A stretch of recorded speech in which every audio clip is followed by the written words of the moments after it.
Okay. Hello, my name is Stephen Yaffe. I'm the chair of the Arts for All Abilities Consortium. Welcome. And thank you all for being here at Building a Virtual Museum with ArtSteps, led by the incomparable Susan Abdulezer. I'm a, yeah, I'm a white male wearing a blue shirt, sitting in a power wheelchair in front of a virtual background of the consortium logo, blue letters spelling Arts for All Abilities Consortium, underneath red and orange intersecting crescents and against a black field.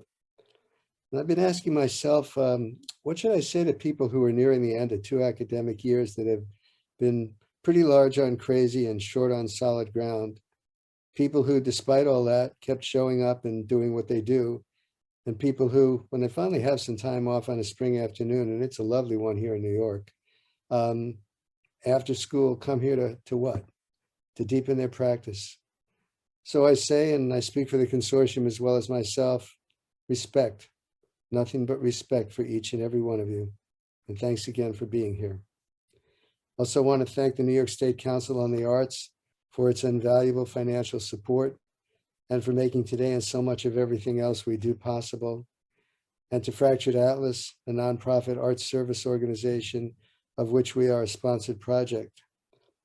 I don't want to take time away from Susan talking about the consortium, but many of you are new to us.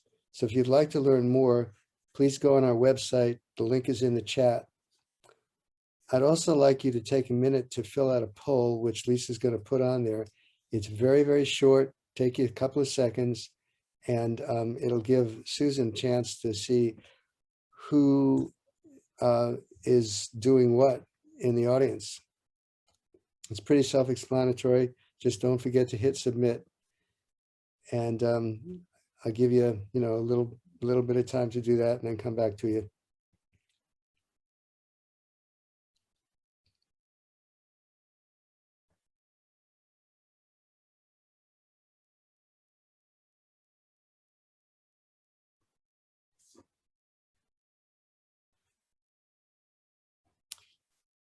For those of you who just joined us, if you could just fill out that poll real quickly and hit submit, that'd be really helpful. And Lisa, why don't you give me a heads up and let me know when we can take that poll down. 75% of everyone here has voted. 77.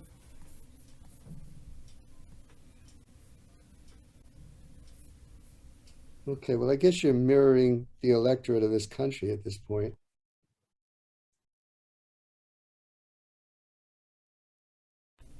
You tell me, Stephen.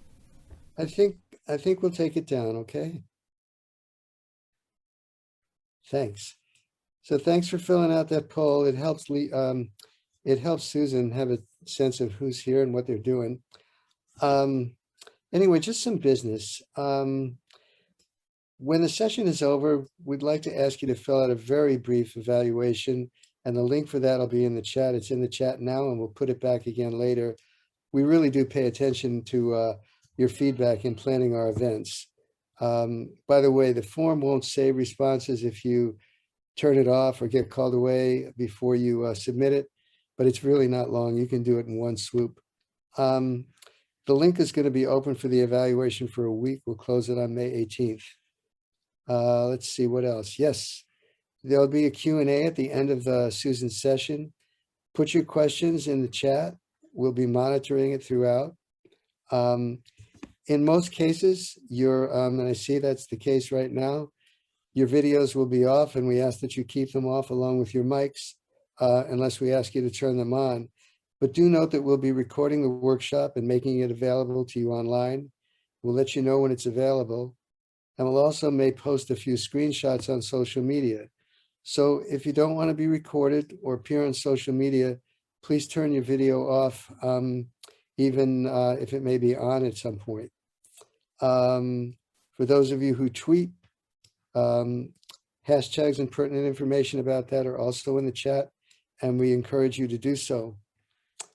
I really can't say enough about Susan. I've known and worked with her for some time. She's a wonderful filmmaker, storyteller, and story maker. She's a tech and video wizard, and she's also a wonderful human being, one of the most generous artists and educators I know. And here's a quick case in point. She's here today, a few months after retiring, because in a presentation at our winter conference, she showed a virtual museum she had made and then promised to offer a session on how to build one.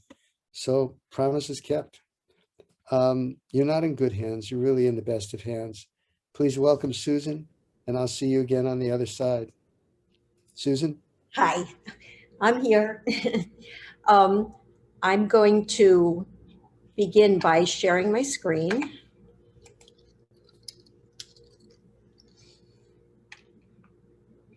Okay. And you should see what you would see if you logged on to artsteps.com. And just as a matter of introduction, ArtSteps is it's a website. It's a free program supported by many, many wonderful organizations. And it's designed to help people, educators, individual artists create beautiful, immersive museums of their work or their students' work online.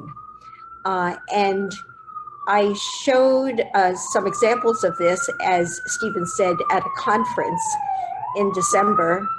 And what I would like to do now is really a kind of show and tell. I'm going to bring you step by step into how to create one of these.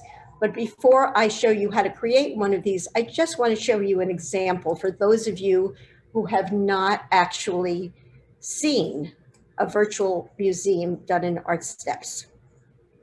I'm going to open one up, and this happens to be the museum that I showed during the conference.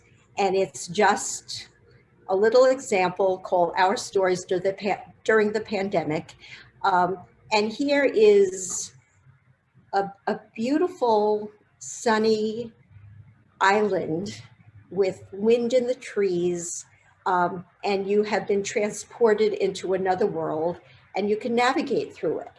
At the bottom of my screen, there's a little go button, and I have built in a guided tour, which I'll also show you how to do. And I'm just going to start that guided tour so you can get a sense of what this museum actually looks like. Now we're navigating around the island. It's doing it all by itself. My hands are free. And here we are at the island view and in front of the door to the museum, which I am actually going to click open so that we can go in.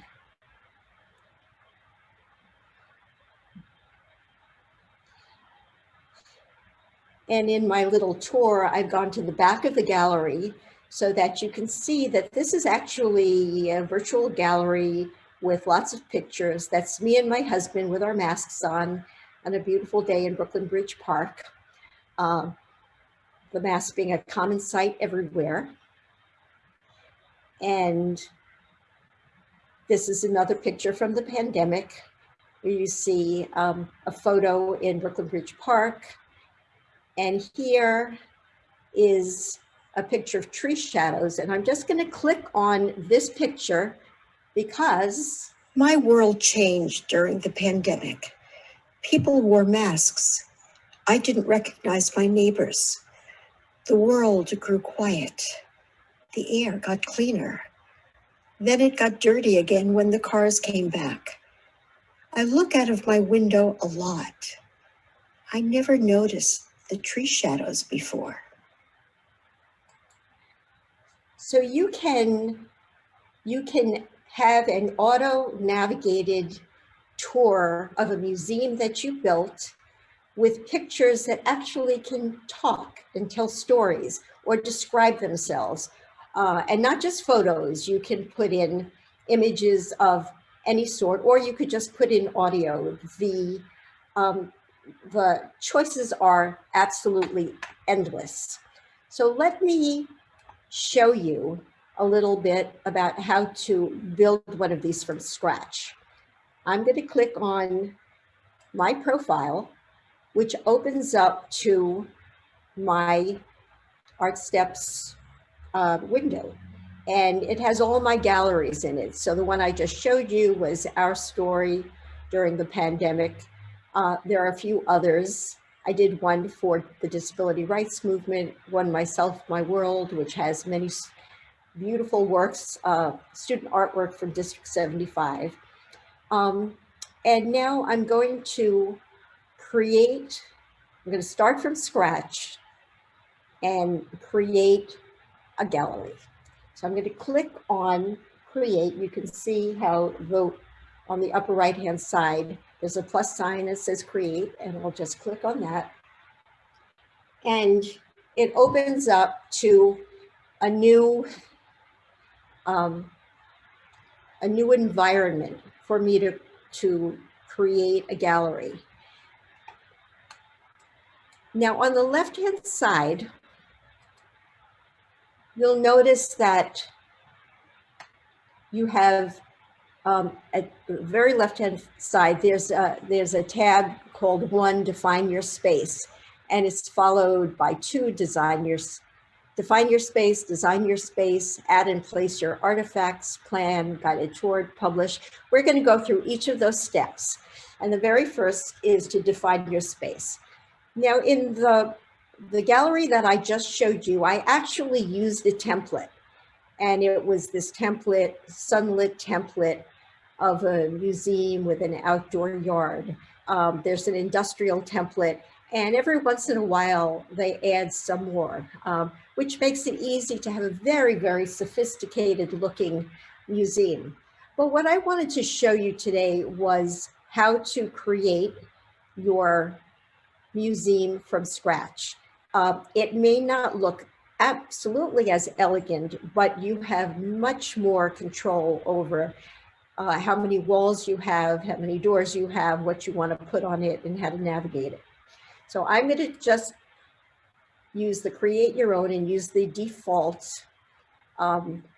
choice of my gallery.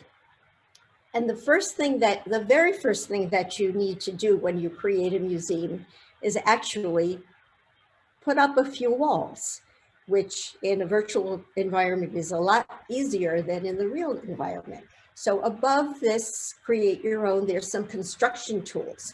And there's a construction tool for placing walls and a construction tool for placing doors. And if I put my mouse over start placing walls and I click that once, and I move my mouse over to the grid environment, the mouse turns into a trowel, and I can actually move it across and it creates a wall. I can move it across again, it creates another wall, and I'm just following the grid lines. And now I'm going to go back to where it says I have the wall tool, and I'm going to click stop placing walls. And I can actually move my environment around, so you can see I have created an absolutely, purely boring rectangle, which is my museum. One thing I'd like you to notice is that there's a little icon with an arrow and it says start. And that's important. I'll point it out later again, because when you open your museum for publication, this is the point at which people will actually start their journey into your museum.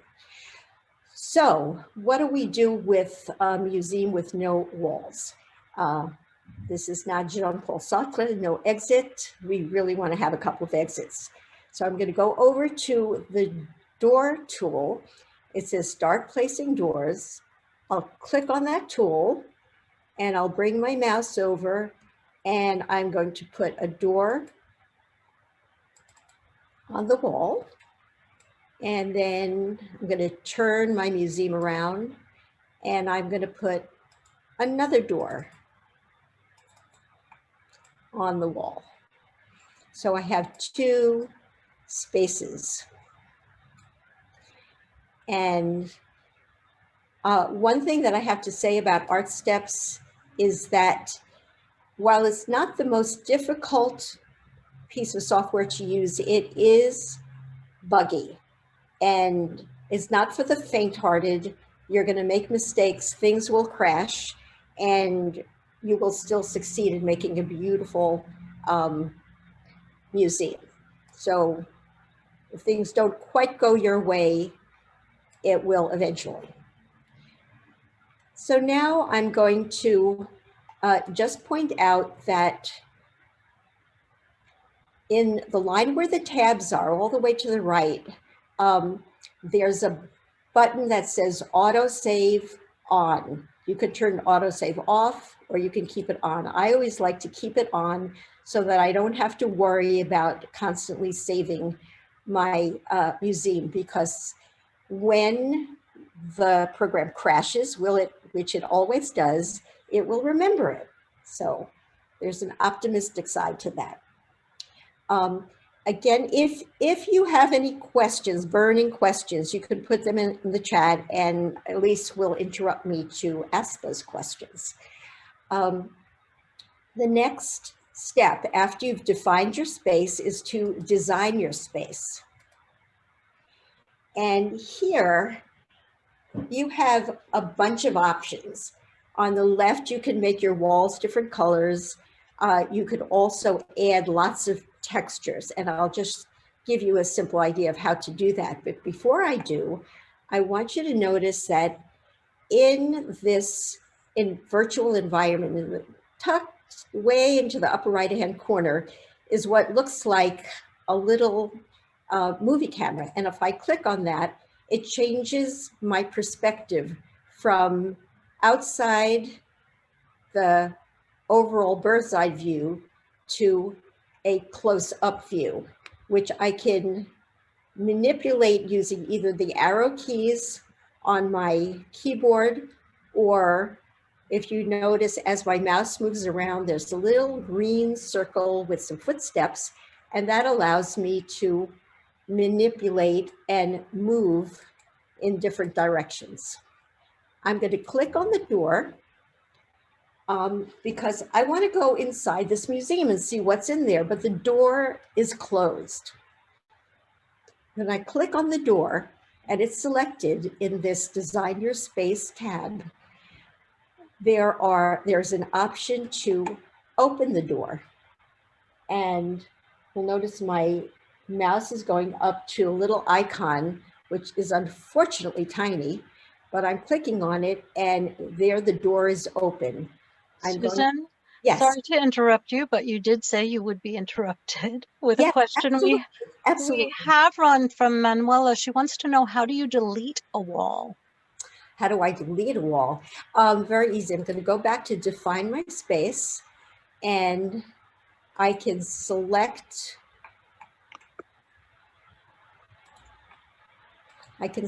a wall, and what should happen is that a little delete tab will come up, and it obviously did not come up. But let me see if I can place another wall. Oops.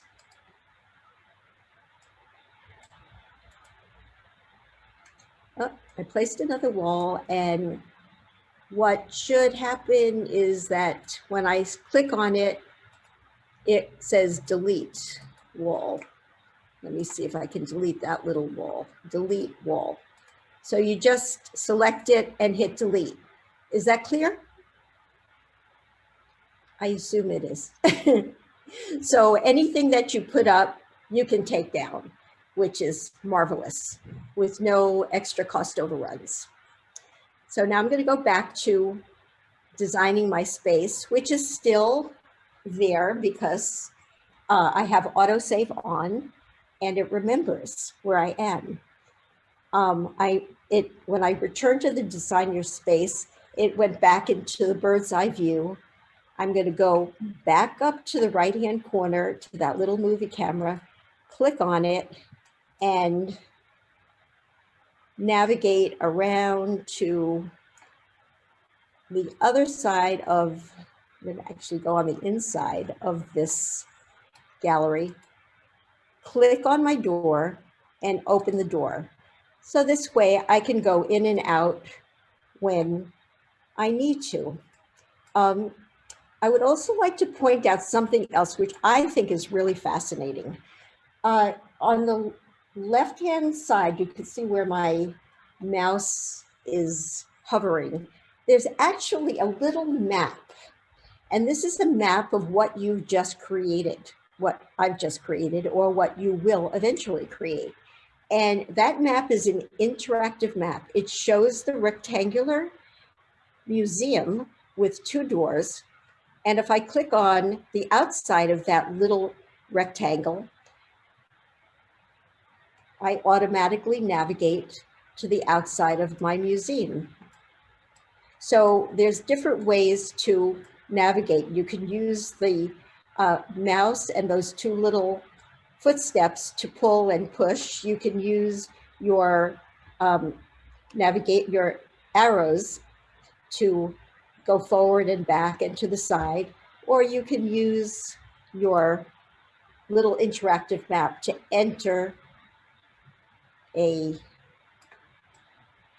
inside your museum. So what I'm going to do now is, because we're in designing your space, I'm going to add a little bit of color. I'm not going to do a lot because I don't want to play around with this. We don't have tons of time. But what I would like to do is maybe take a nice sea blue color, kind of color you might see in Florida. And I selected that color out of the 40 colors that it offers me. And I'm going to move that mouse over a wall and it turns into a paint roller. And when I click, the wall turns blue. So I'm just going to have this pop of color with 1 blue wall, and then select that color again to deselect it.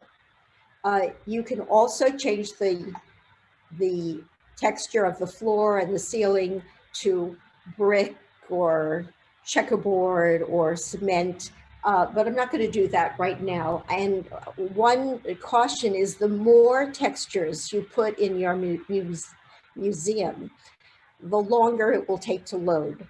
So I would say be Spartan about your colors and your textures. And it should turn out to be a beautiful museum.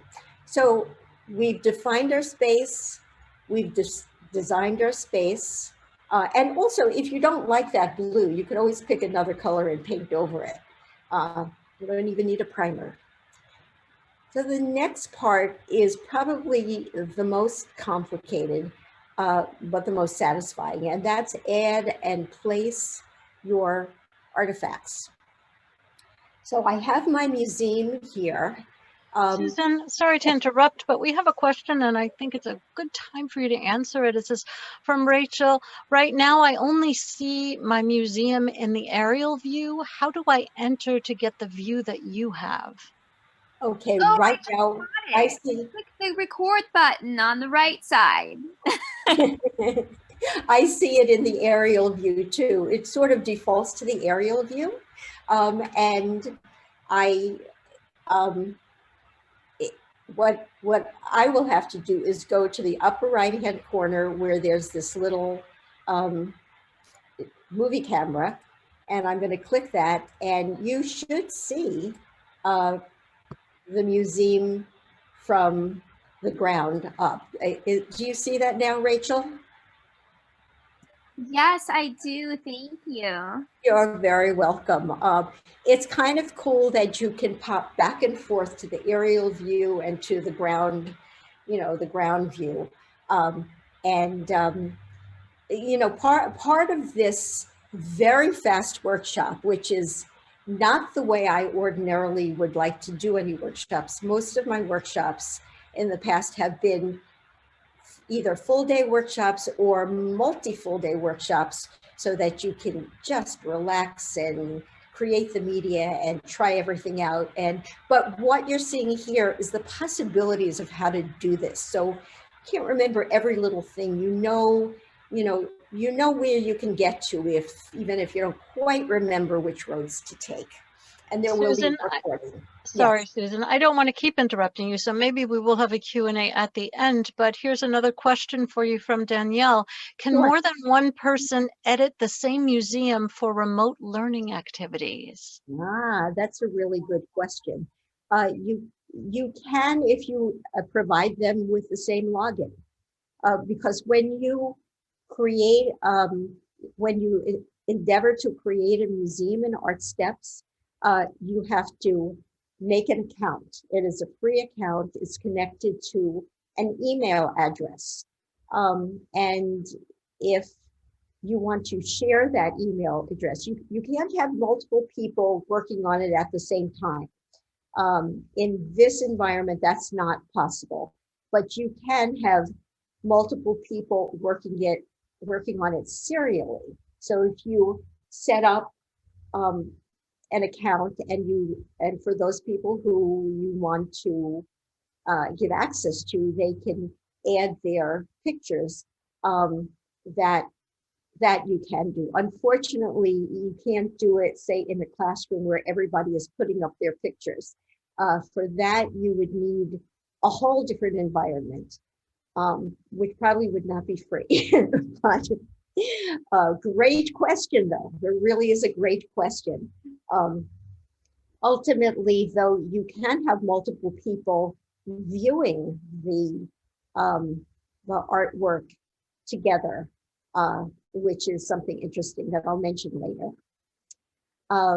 So now we're ready to add our artwork, and I'm just going to do a couple of pictures because we don't have very much time.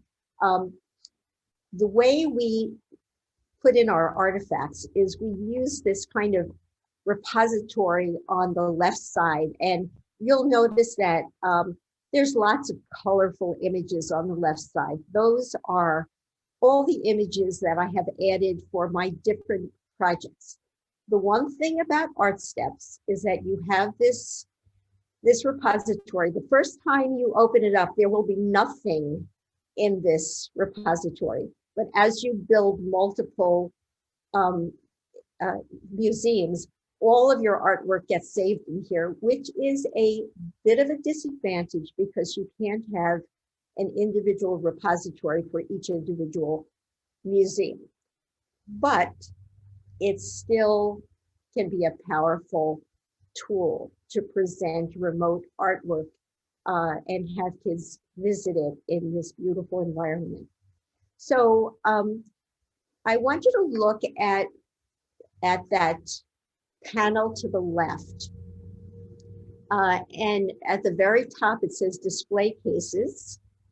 And they offer a few 3D display cases, which I won't add right now. I might add some later. And under that, it says artifacts. I have 151 artifacts in my repository that I have added.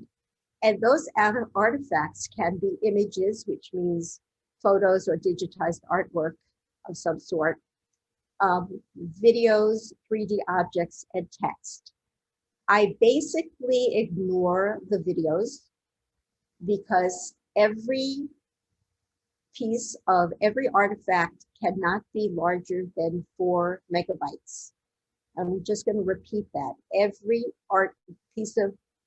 every artifact cannot be any larger than 4 megabytes. I know very few videos that are very satisfying at 4 megabytes, so I just kind of ignore that. But it's something to explore if you wanted to. Here I have lots and lots of images, and how do I get my images into this environment? Well, something you have to do before you even start your museum is to gather your images. And I'm going to pull up a folder that has some images that I have gathered. These are images that I took from the roof of my building. And I reduced them in size so they're no more than 4 megabytes. And if you don't know how to compress, your images, ask somebody who has some experience with compression, because the program might complain, since we all have, cameras or phone cameras that take such large and beautiful pictures, but they might not work in these galleries. So I have, and what I suggest you do is to gather your images, compress your images, and here I also have some audio that I've created, and put them all in one folder. These images I took with my cell phone, and I compressed them. The audio I took with, I just have a little microphone and recorder, and I pulled them into another free program called Audacity, and reduced them in size, because I want to make sure that I have all the building blocks I need for my museum. So I'm going to click on Add an Image, and what will come up eventually is the Add Image window. And underneath the words Add Image, the first thing you see is some kind of strange term called Flickr API asset. And a Flickr API asset is simply an asset that exists on the web in a Flickr image repository that you can use if you don't have any images of your own. So if I decided to use that, I could search for images that I might want. And I'll tell you, as a former teacher of children who are deaf, I would have killed for this capability to reach out into the ether and pick out any image that I wanted to illustrate everything that I wanted to say to children who could not hear me. But we're not going to use the Flickr API asset in this case because I already have files. So I'm going to click on File, and you'll notice that you can also go to a URL to include an image. I'm going to choose File, and when I do that, my window changes slightly, and the image file has a drag and drop window. So I'm going to take one of my images, and I'm simply going to drag it, and it will follow me eventually. And I'm going to drop it in, and there is an image of the sunset over the New York Harbor from my roof. Wherever you see a little red asterisk means that you have to do something with that window. So I have to give this a title. So I'm just going to put down sunset from my roof. You could also add a description. Picture by Susan. You can give your students credit if you are art teacher, or you can give yourself credit, or you can put any description that you want. And then you can add audio. And I'm going to choose to add an audio from a file. And in this case, I have the sunset MP3, which I will pull in. And I'm going to play that. Sometimes I can see the sunset over the Manhattan skyline from my roof. Sometimes I can see the sunset. And it loops endlessly unless you stop it. So in this window, which seems kind of complicated, but really once you get used to it, it's quite easy. As long as you have your your assets, you can just drag it in. Do not worry about the width and the height or the license attribution, and just click save.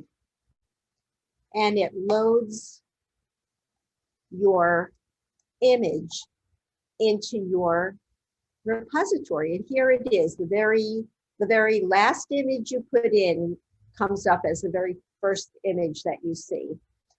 So I want to go inside my museum because I want to put that image on a wall. Looks like a good enough wall to add an image. I'm going to select that image, and this is counterintuitive, but I have selected the image. I'm lifting my finger up off the mouse, so I'm not pressing the mouse, and I'm simply moving my mouse over to the wall and then clicking to set it. Sorry, the window opened up automatically. And now this is on my wall, and I'm looking at it and saying it's a little bit small for that wall. I'd like to make it a little bigger. And when you click on the image on the wall, you'll notice that above that image, there are some icons that have come up. And it allows you to move the image, which I'm doing by grabbing. It's a little difficult to see, but hopefully you have maybe a larger screen than I do. There's a red arrow that goes to the left, and you could move your image left and right, dragging the red arrow. There's a kind of lime green arrow that points up, and you can move your image up and down.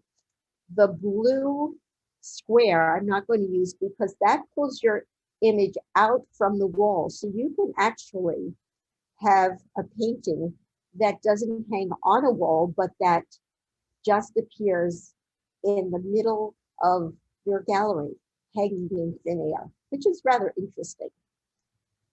So you can move it, you can rotate it, which I'm not going to do, but you have an option to rotate it different ways, or you can scale it. And that's the third icon on that little icon list, the fourth icon being remove. And when you have the scale icon, you can just use, say, the red square to make your picture lots bigger. Now, what's a picture without a frame? There's a bunch of frames to choose from. There's a black frame, a gold frame, a black and white frame, a wood frame. You can play with this depending upon what your wall looks like. Let's just sort of leave it at that. There you have an image that has a frame, and it has embedded audio in it. I'm going to add one more image just so that we have a couple of images to work with. Add image. I'm not going to choose Flickr API asset. I'm going to choose file. And I will take this image and drop it in of the water tower on my roof. I will give it a name, water tower in Brooklyn. And I'm going to add the audio file that I have already prepared and is in my assets folder. I can see a water tower from my roof. The story is not fascinating, but it will serve me. I'll save that. Susan, Yes. may I ask you a question? If I want to add a description of the work of that specific image, for example, your sunset image, you added a video, a sound. So if I want just the viewer to click on the image and read about it, so where should I write that description? Okay, well, let's go back. Let me open up the water tower window again, and you'll see under the title of Water Tower in Brooklyn, here's Right. the description. Okay. I have a water tower that I can see from my roof. This will come up when you click on your image, so you will both see the words and you will hear the words. Yes, So, that's right. Okay, I just want to make sure if I write there, the text will show up. Okay, yes, thank you. the text will show up. And you can use that text, or you could add another bit of text that has an audio description for blind users. There's many ways to embed accessibility, but that's really an important piece. So let's pick this wall and we'll put our second picture in. Kate, I'm sorry, Susan, I'd been trying to hold questions off, but since you stopped, let's address some of the other questions that have come in. Okay. Do you need to provide audio descriptions on each picture for WCAG compliance? That depends upon your organization. I think it's a really good idea to add audio descriptions. Not everybody does it. The environment of ArtSteps is whatever the artist wants to make it. If they don't care to make it accessible, which is rude, but that they don't need to make it accessible. I love to add audio descriptions, and I love it as a teaching tool for students to look closer at the images that they've created and really create a word picture of what they're seeing. But if this is an official, there are a lot of museums that actually have used ArtSteps and embedded it, and they add audio descriptions for it. But that, again, depends upon your organization and what it requires, and depends upon you yourself. Thank you. That was from Kate. We have a question from Libby. She says, once I tried to display student typography posters, they look terrible, but photos with no text seem to look fine. Should you stick to only images with little or no text?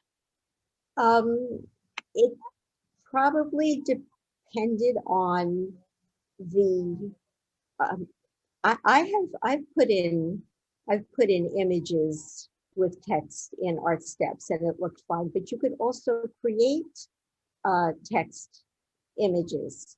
But of course, that's different from the student creating their own text. If it doesn't look good, then don't do it. But you can upload images as PNG files or as JPEG files, and you might find that something that might look horrible as a JPEG might look wonderful as a PNG file.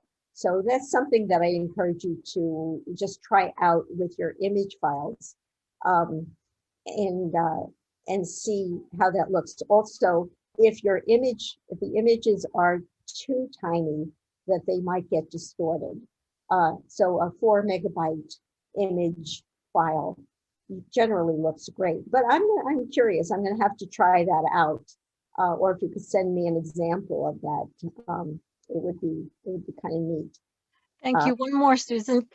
Manuela has another wonderful question.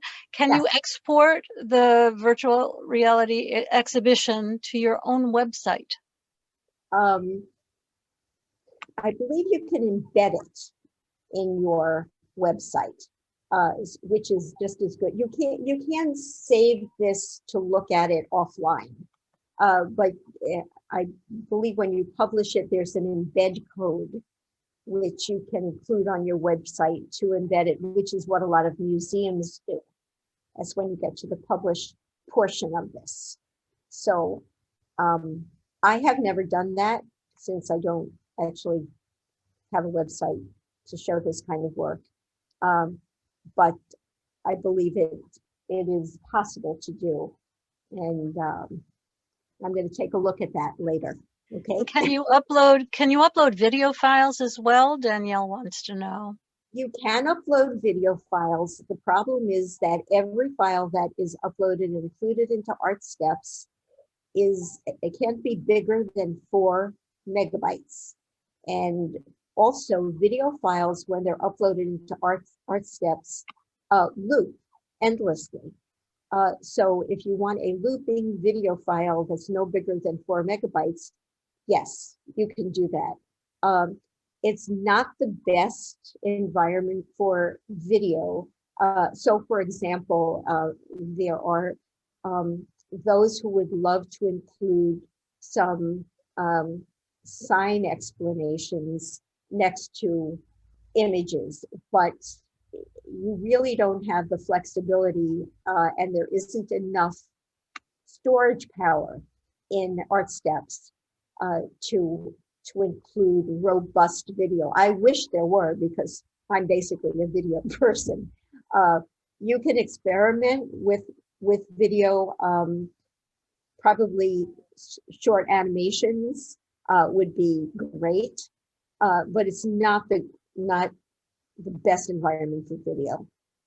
Thank you, Susan. I'll continue collecting questions in the chat. Okay. Please continue. Okay, cool. So let me add this water tower picture. Again, I'm just going to click on it, lift my finger off the mouse, and just bring it over to the wall. And it likes to open back up, but I don't want it to open.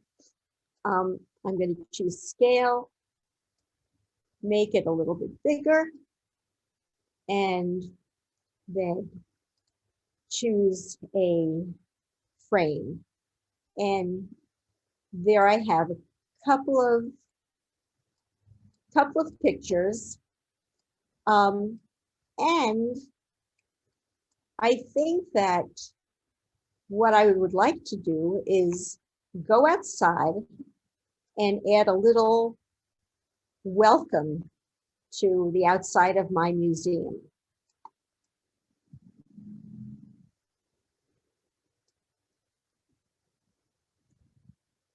So for those of you who asked about videos, if you look at where it says add image, the first artifact that I chose to add was an image. The next one would have been a video, which I'm not going to add. You could add 3D objects and you could add text. So I'm going to choose to add a 3D object. And one thing about 3D objects is that most of us do not have 3D objects lying around in our computers. But that's not really a problem because we can just snatch some 3D objects from the web. So I'm going to choose add a 3D object. And the window looks suspiciously like the same window for adding an image object. In this case, where it says add 3D object, right underneath that it says 3D object with a little red asterisk. So you have to choose something. It says Poly API asset, which is cryptic simply for saying if you click on this, or if you search for 3D objects, you can find one from this repository of 3D objects, of which there are thousands that you can choose from. You could also, if you're good at creating 3D objects, I admire you, I can't. You can use a file or URL. But I'm going to search for, say, a tree. I put in tree and it has, this is the first page of 57 pages worth of trees that I can choose from. and I can figure out, let's see, this looks like a nice little tree. I'm just going to put down tree. I'm not going to bother with the description or the audio, but you could if you wanted, and I'll hit save. And then I'm going to take that, click on it, lift my finger off the mouse and just drag it over. And there I have a nice little tree. Maybe I want another one.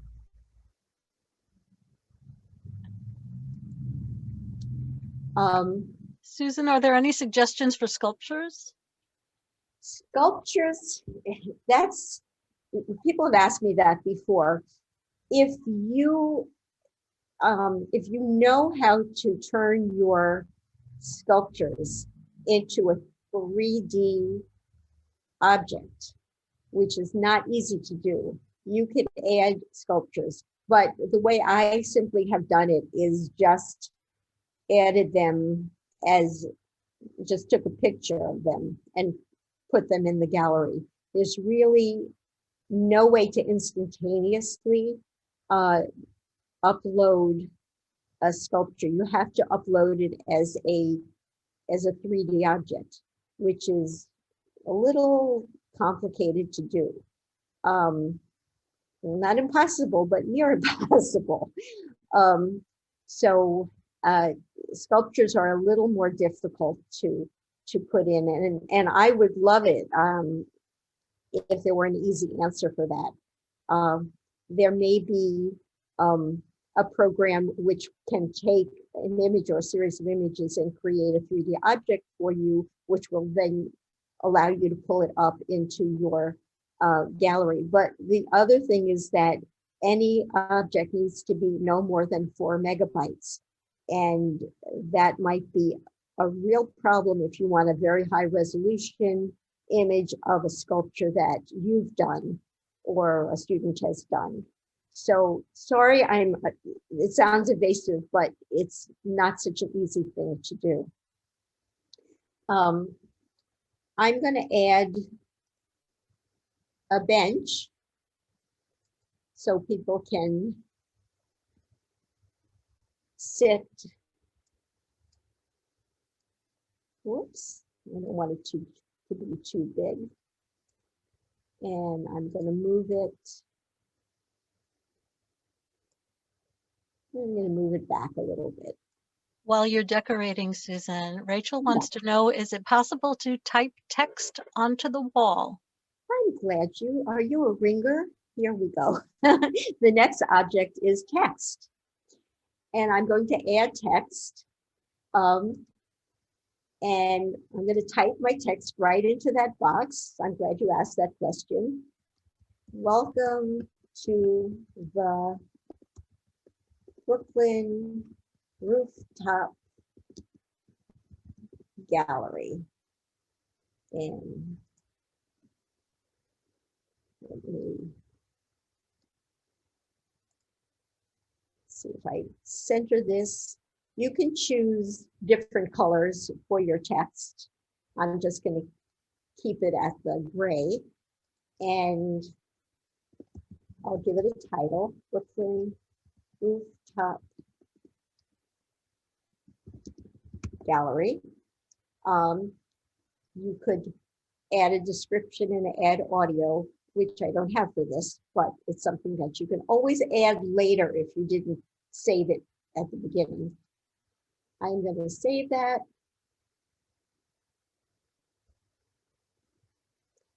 And then bring this over to my wall, make it a little bit bigger.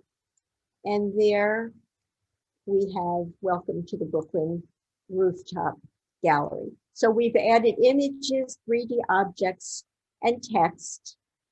And we have a pretty nice gallery. Let's look at it from a bird's eye view. Now, you'll notice that my start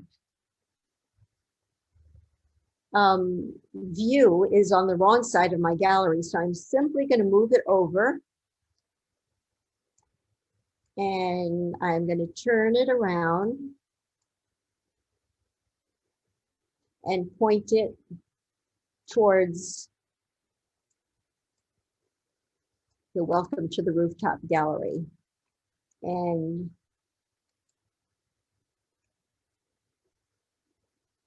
here is quite a lovely gallery with a little seating area for people to rest before they go in. The next part of this, and I only have not too many more minutes, is to add a guided tour. Our guided tour always starts at the start point, and we don't have too many pictures here, so shouldn't take me too long to make a guided tour. Move this up. I'm going to add a guide point.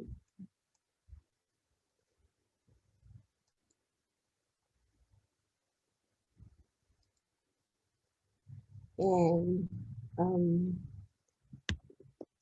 sunset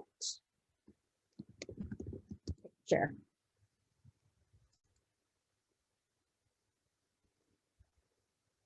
Oh, I have to fill in this field. Sunset on rooftop. Okay.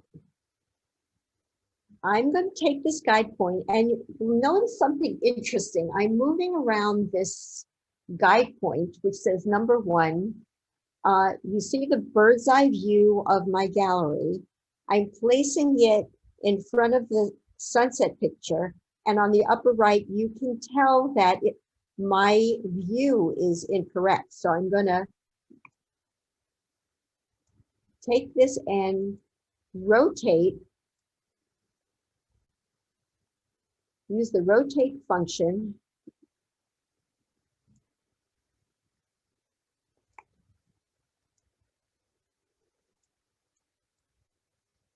Pull it back a little bit. Rotate it a bit more.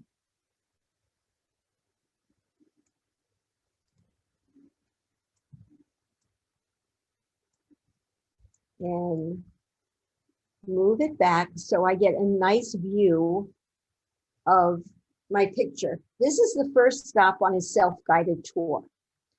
I'm going to add another guide point and water tower.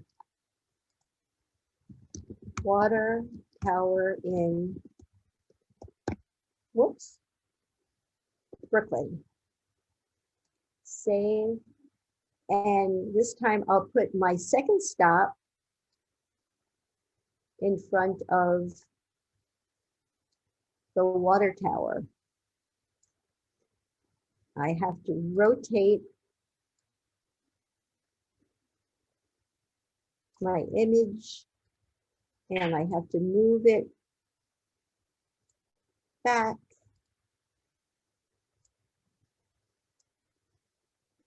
And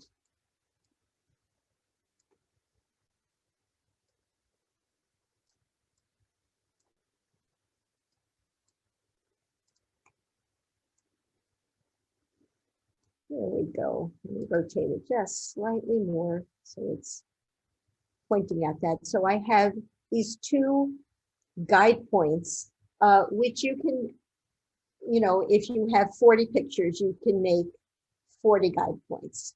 And it's really kind of cool. So the last thing is to publish your exhibition. And you have this publication page. And what's kind of neat is that you might want a welcome icon for your gallery. And I want my welcome icon to be a picture of my gallery from where I'm standing. So you can actually automatically take a screen snap of this, and it will be the icon of your Brooklyn Rooftop Gallery. And to the left panel, you'll see it says cover, and either drag and drop your cover here or capture. So I'm going to hit capture. And you'll see that the image that it put in is the image that is exactly where we are all standing as we're looking at the rooftop gallery. You could also edit your public information, which I'm not going to do right now, and you could publish the settings. I'm going to see if I can load this. This is where we start. We've gotten to the gallery. It says, welcome to the rooftop gallery. I'm going to click on start the guided tour. And when I click on it, it automatically goes in and shows the sunset picture. If I click on the sunset picture, Sometimes I can see the sunset over the Manhattan skyline from my roof. now, if I had written all those words in there in the description, you would have seen all those words in the description. I'm going to continue the tour, and it goes to the water tower. I can see a water tower from my roof. Clearly, what's cool is that you can add the descriptions in multiple languages as well. So basically, that is ArtSteps, and that's how you build a gallery. I don't think I've ever built a gallery so quickly. So we have, I think, less than 15 minutes to go. If at least if there are more questions, I'm game to take them. Oh, just to sort of show what you can do, I've put the preview on. If I turn the preview off, I go back into my ArtSteps edit mode, where I can add more walls. I can change my colors to the walls or the textures. I can add and place more artifacts, images, and so on. So you can always go back and add and edit, and it will remain, it will remember who you are and what you've done. So that's kind of cool. Susan, we do have, I think this referred back to the sculpture question.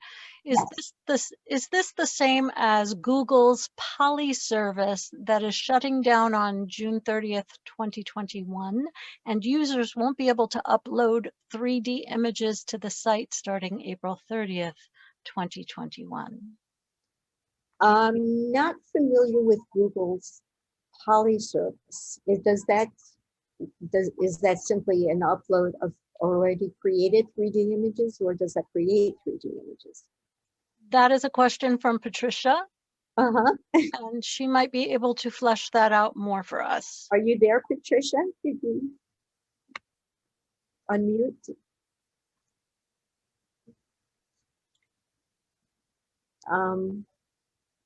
Until she does, Flavia is asking, after publishing, Yes. can I go back and edit it as well? Absolutely.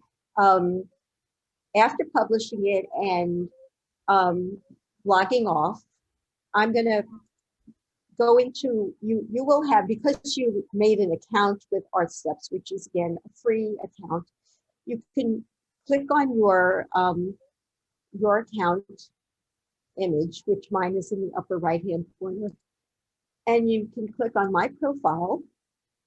And when you log back onto ArtSteps with your own password, you will come into this view, and it shows all your galleries. So if I go to the gallery that I just created, which is Untitled, Tuesday, May 11th, and I move my mouse over this gallery, you'll see there are 3 little dots there. And when you hover over the 3 dots, it pulls up a contextual window that says either edit or delete. And if you click on edit, it brings you back into your edit mode. So yes, you can edit and tweak forever, and your gallery stays up there for years. I mean, it's quite remarkable. I first did this in order to show artwork that couldn't be shown because there was supposed to be a physical gallery showing of student artwork from District 75 in the Department of Education on March 23rd of 2020. And of course, we all went home and worked from home on March 20th. So we didn't know how we were going to show this artwork. So I learned how to create galleries here, put up the artwork, and instead of the maybe 50 people who might have seen the artwork that the children did, it has had well over 4,000 views, and students can come back, they can send the URL to friends and relatives. So it's really kind of interesting that even if you have a physical gallery, if you do a gallery like this, you have a much wider view, and it's kind of nice because there's so much artwork that deserves to be seen beyond the immediate four walls of a gallery or somebody's living room. Susan, Yes. Patricia has fleshed this out. She says, it's the Poly API. You mentioned adding 3D images using the Poly API. Yes. Google's Poly repository of 3D images is going away soon. Is Right. this the same Poly API in ArtSteps? I don't believe so. I don't believe so. There are lots of repositories of 3D images. They probably draw from Google, but it doesn't say Google Poly API. So I have seen no evidence that that would go anyplace. And even if it did, there's other places. If you just sort of search for 3D images that you want to put in your own computer, I did just out of curiosity. I looked for a resource for 3D objects, and there's a couple of them. One is called, let me put it in the chat, turbosquid.com. Where's the chat? I don't see where the chat is. Oh. Please annotate more of the chat. Okay. Let me type it in. turbosquid.com is one website where you can find poly images, and another one is sketchfab.com. Yes, So, Patricia just put that into the chat as well. oh, you use Sketchfab. Sketch. Oh, great. Yes. Patricia. See, you're on the same wavelength. Absolutely. Cool. We have another wonderful question about security from Meredith. Can some galleries be password protected so only those with the password can access it? There are galleries that can be uploaded as private. I think if I click on, let me see if I click on publish.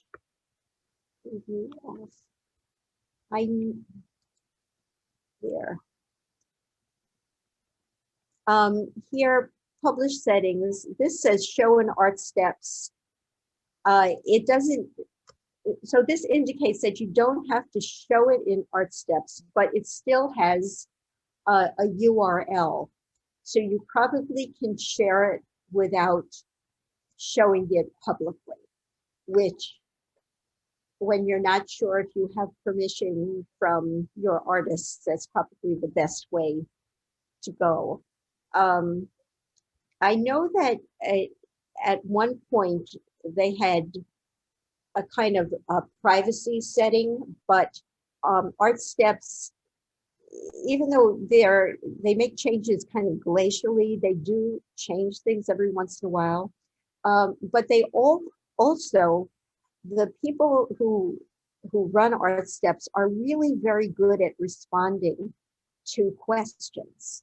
So those questions of that you might have, they can also answer it as well. But in the publishing settings, you have an option to either show an ArtSteps or not show. And if you don't show that, you still can probably share the URL and only give it to those people you want to see it. I So, have a question, Susan. yes. The tour that you set up, can it be run in a timed way so people don't have to click on the image or do some things? It's for somebody who may not be as technically savvy. Can it be just set up as a timed tour where you just click go and you go through all the individual places on your tour? On a computer, it really can't be, but there's an interesting variation to how you can view an ArtSteps gallery, which I once tried. If you have ArtSteps on the ArtSteps program, and the gallery can be seen from a cell phone, and cell phones can be put into the Google Cardboard, and you can actually, when you go to a gallery, you have the option of viewing it on the computer or the iPad or on a mobile device as an immersive gallery. Now, when you have a cell phone that's inserted into Google Cardboard, which is like eyeglasses made of cardboard, that mobile version of ArtSteps responds to eye gaze. So you don't have to click anything. You just stare at where you want to go and it goes there. So it's a kind of interesting way to view and a fun way to view a gallery for a student that might have that capacity. And you know, so many families have cell phones or smartphones, and something like Google Cardboard is, you know, a lot of times it's just a giveaway. It's just a fixture. You don't even need the Google Cardboard. You could just hold up the phone and you could look at it. But I was very impressed that their mobile immersive version of ArtSteps is run simply by eye gaze, so you don't even need to press anything. Thank you so much. I want to thank you for answering all our questions. And I know Stephen wants a minute of time at the end here, but can people reach out to you if people have further questions? Absolutely. Absolutely. Let me stop my sharing right now. So I'm back. Here I am again. Yes, you can reach out to me. Let me put my email in the chat.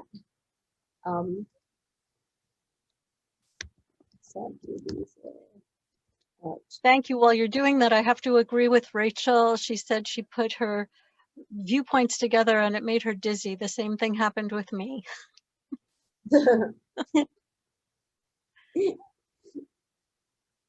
Cool. Thank you so much, Susan. You're very, very welcome. Yes, thank you so much, Susan. And for all of you for being here. And Elise, thank you for doing such a good job moderating the Q&A. Apologies for not introducing you earlier. Elise May is a steering committee member of the consortium. I just want to remind you all to not forget to fill out your evaluation. Again, the link for that will be in the chat, and we'll keep that open through May 18th, which is a week from today. Also, just to remind you, our web address is in that chat if you'd like to find out more about us. Along those lines, I wanted to let you know as an FYI that we'll be offering a series of art-specific professional developments this summer online in working with students with disabilities remotely. We don't have the dates yet, that's TBD, but check your email and social media for details on that. And Susan, thank you also for being so gracious to share your email with everybody. That's very kind of you and open. And Carol Sterling, thank you for your comment. I'm reading it right now, and it's good to see your face. Listen, in the meantime, everybody, have a wonderful rest of the school year. Be well, stay well, and hope to see you next time.